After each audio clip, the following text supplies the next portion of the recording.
I'm a nurse here on the base of the Gaza Division. This is my base, this is where I work every day. On October the 7th, Hamas terrorists came here and came to my clinic and invaded the clinic. This is a clinic which provides services for the entire defense division of the Gaza border. There were dozens of terrorists that actually invaded the base. I don't know how to tell you how many terrorists were in our clinic, but I know that they came here because they knew it was a clinic and they wanted to destroy our ambulances, they wanted to kill our medics, and they wanted to steal our medical supplies. As you can see, we already have some evidence of the battle that occurred here in our clinic. At the moment, we're about just under 2 miles away from the border. I was at home in Jerusalem. I was woken up, like most of the country, by the sirens while I was in bed. I had some soldiers here on the base. As you can imagine, it was quite a terrible feeling knowing that I was quite far away and I had soldiers who I'm responsible for who were here in base and in danger. It was awful knowing that I was very far away. Of course, I jumped in the car first thing I could and we drove down here. But we had soldiers who were on the base, who were in danger. In addition to being in danger, they were in charge of providing medical care for the soldiers on the base who were injured.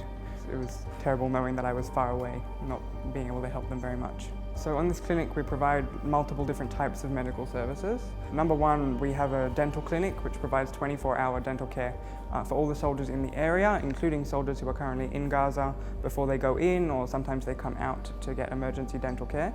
We have a team of mental health workers here who provide care for soldiers who come out of battle and need mental health services. In addition to that, we have a clinic that provides medical care, which we have a doctor, 2 nurses, multiple medics, and we also bring in specialist medical care, including orthopods, dermatologists, and so on, here in the clinic. So this is the FIDF Sports Center. This is one of where the main battles on the base took place. What happened was the terrorists came and they tried to hide in the sports center. This is the place where one of the battles occurred. So what happened was, towards the end of the battle, all the terrorists came and they hid in the gym. And this is where we finally managed to get the base back from the hands of the terrorists. They came in and they closed the doors and they tried to stop our forces from getting in. Towards the end of the day, towards the end of the battle and the fighting, on that day, this is where the terrorists came and they barricaded themselves in here. I wasn't here.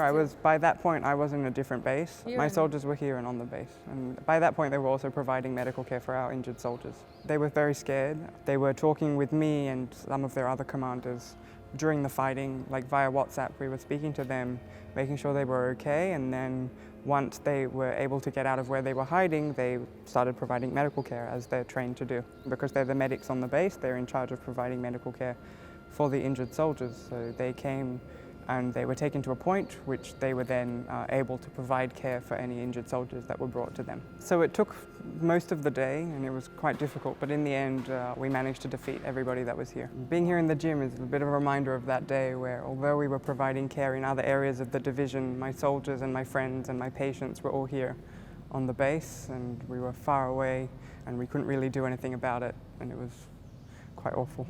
I was scared for my soldiers, I was scared for my friends. I thought that they were going to die. I knew that some of them had already died. Oh, wow. And it was total helplessness, and it was probably the worst feeling ever. Worse than anything I could have ever possibly imagined when I came to join the IDF. Being here and seeing all this destruction is a reminder of what Hamas did and they brought to us on October 7th, all the death and destruction and darkness. But it also reminds me of what was here on October 6th, the day before the battle. This was a state-of-the-art gym which was provided by the FIDF. It was a gym where the entire division came to exercise and to hang out and to enjoy themselves. And I know that in the spirit of our country and of our army that we will rebuild this place and bring it back to its former glory after the war.